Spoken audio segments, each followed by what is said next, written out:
Hello bachcho, let's read the following question. A rod of length 10 cm lies along the principal axis of a concave mirror of focal length 10 cm in such a way that its end closer to the pole is 20 cm away from the mirror. The length of the image is 10 cm, 15 cm, 2.5 cm और 5 cm. So first of all हमें question में क्या दिया है कि principal axis के long हमने एक रॉड रखा हुआ है, उसका लेंथ है 10 सेंटीमीटर. कॉनकेव मिरर के प्रिंसिपल एक्सिस पे उसको हमने रखा है, मिरर का फोकल लेंथ दिया है. रॉड का जो क्लोजर एंड है, पोल की जो क्लोजर एंड है उसका डिस्टेंस मिरर से 20 सेंटीमीटर है. हमें इमेज का लेंथ जो है वो फाइंड आउट करना है. So first of all we will talk about the key concept used in the question. इस क्वेश्चन में क्या की कॉन्सेप्ट यूज होगा. तो पहले उसके लिए हम क्या करते हैं, कॉनकेव मिरर बनाते हैं. सपोज ये हमारे पास कॉनकेव मिरर है, तो इसकी जो आउटसाइड होगी, ये वाली साइड होगी, वो क्या होगी, पॉलिश्ड होगी. अब इसका यहाँ पे इस पॉइंट पे क्या होता है, पोल पी होता है, यहाँ पे क्या होता है, पोल. और इसके अलोंग हम इसका जो है वो प्रिंसिपल एक्सिस बना लेते हैं इस तरीके से. अब इस पे रॉड रखा हुआ है, इस तरीके से ये हमने क्या रख दिया, रॉड रख दिया.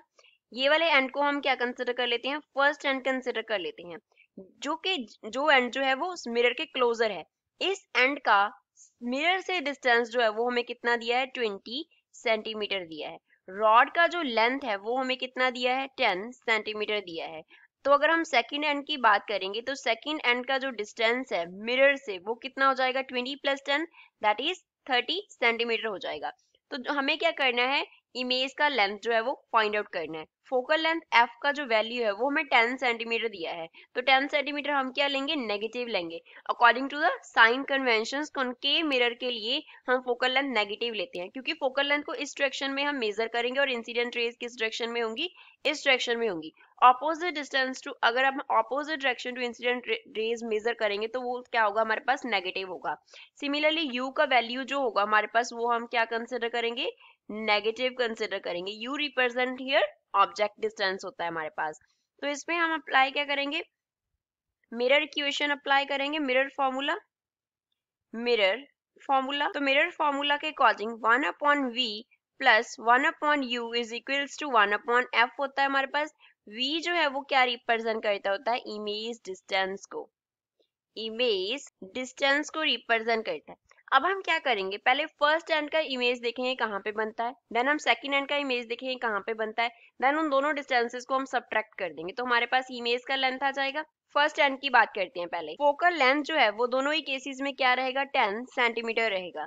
तो हम पहले फर्स्ट केस कंसिडर करते हैं. अब इसमें जो इमेज का डिस्टेंस है वो हम फर्स्ट एंड का कितना है हमारे पास, 1 के लिए 20 सेंटीमीटर है, तो इसको हम क्या लिखेंगे, -20 सेंटीमीटर. तो फॉर्मूला क्या था, 1 upon v plus 1 upon u is equals to 1 upon f.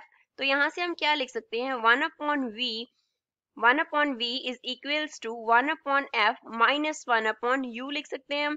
तो इसमें वैल्यू सब्स्टिट्यूट कर दो, तो हमारे पास क्या आ जाएगा, 1 upon v is equals to f की जगह पे 1 अपॉन माइनस का 10 आ गया, ये यहाँ पे माइनस माइनस प्लस हो जाएगा तो 1 अपॉन 20 आ गया. अब इसका अगर हम एलसीएम कंसिडर करें तो वो हमारे पास क्या होगा, it will be equals to, LCM लेंगे तो 20 आ गया, यहाँ पे क्या आ गया, माइनस का 2 और यहाँ पे क्या आ गया, प्लस का 1. तो ये हमारे पास -1 अपॉन 20 आ गया. इसको हम ऐसे लिख लेते हैं that 1 upon v is equals to -1 upon 20, which means first and के लिए जो इमेज डिस्टेंस है वो कितना है, 20 सेंटीमीटर है.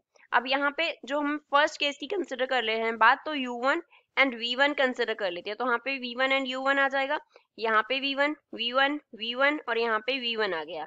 तो फर्स्ट एंड के लिए इमेज डिस्टेंस कितना है, 20 सेंटीमीटर. नेगेटिव साइन क्या रिप्रेजेंट करता है कि जो इमेज होगा वो इस तरफ बनेगा. अब सेकंड एंड की बात करती है. सेकंड एंड का जो डिस्टेंस है वो कितना है, 30 सेंटीमीटर. तो इस केस में हम क्या करेंगे, u2 को -30 सेंटीमीटर कंसिडर करेंगे. जैसे यहाँ पे हमने u1 को क्या कंसिडर किया, -20 सेंटीमीटर.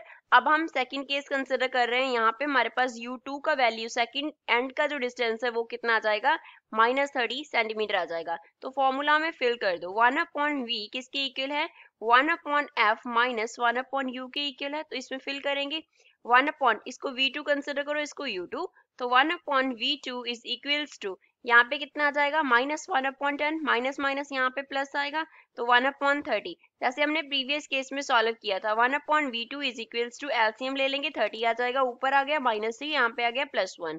तो ये क्या बन गया 1/v2 इज इक्वल्स टू -2/30। तो यहाँ से हमारे पास v2 का क्या वैल्यू आ गया, it is equals to -30/2 which means the image distance of the second end is 15 centimeter. Again negative sign represents sign convention. तो 15 सेंटीमीटर आ गया। अब इसको फर्दर सॉल्व करते हैं। फर्स्ट एंड के लिए जो इमेज बना वो कितना दूर था मिरर से, 20 सेंटीमीटर दूर था। इसको हम पॉजिटिव कंसिडर कर लेते हैं क्योंकि नेगेटिव साइन तो रिप्रेजेंट करते हैं किस डायरेक्शन में इमेज बना।